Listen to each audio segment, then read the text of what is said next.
Halo, perkenalkan kami dari kelompok 5 mata kuliah Psikologi Lintas Budaya kelas 4A akan membahas tentang budaya dan gender.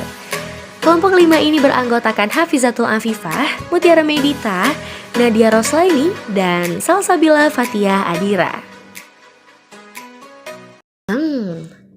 Gender itu apa ya?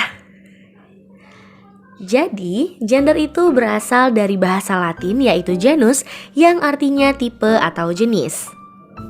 Gender adalah sifat dan perilaku yang dilekatkan pada laki-laki dan perempuan yang dibentuk secara sosial maupun budaya.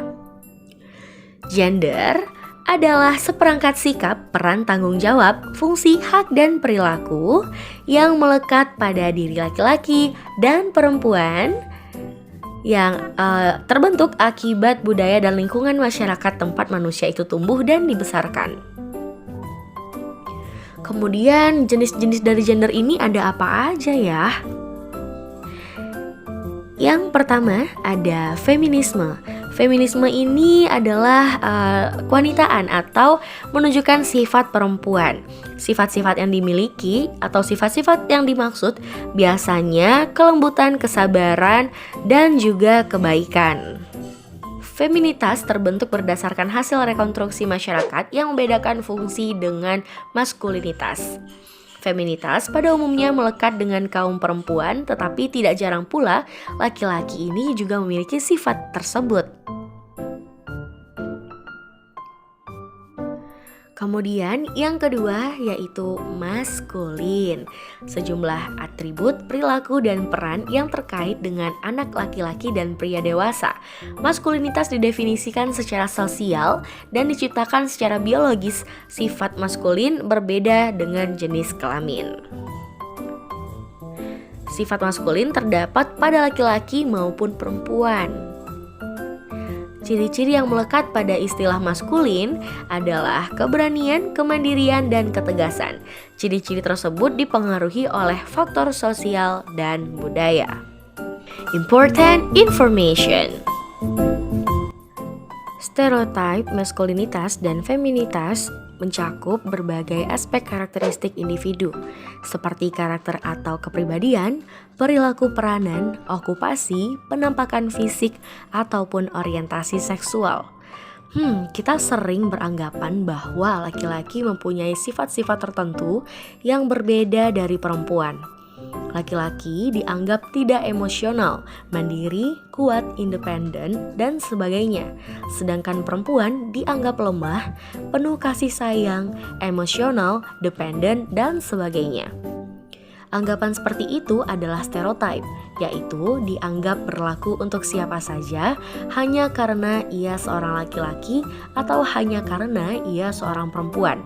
Padahal cukup banyak laki-laki atau perempuan yang tidak seperti yang digambarkan oleh stereotip tersebut. Dengan adanya jenis gender tersebut, maka muncul identitas gender, yaitu seberapa jauh seseorang menerima dan mengakui mengadopsi gendernya dan siap untuk melaksanakannya. Perbedaan gender Korea Selatan dan Indonesia. Ini yang di Korea Selatannya ya teman-teman. Di Korea Selatan yang mempunyai perekonomian yang maju juga memiliki ketidaksetaraan gender. Ketimpangan antara perempuan dan laki-laki hampir terjadi di segala bidang, misalnya dalam bidang pendidikan, pekerjaan, bahkan politik. Korea Selatan itu memegang teguh struktur sosial patriarki. Kemudian melakukan nilai ajaran Konfusianisme. Dan masih di Korea Selatan, banyaknya wanita Korea Selatan yang mengalami stres dan frustasi. Dan itu sebenarnya sangat memprihatinkan. Dan sekarang kita beralih ke Indonesia. Di Indonesia terjadi juga ketidaksetaraan gender. Sejak tahun 70-an, terpuruknya kualitas hidup perempuan di Indonesia ini.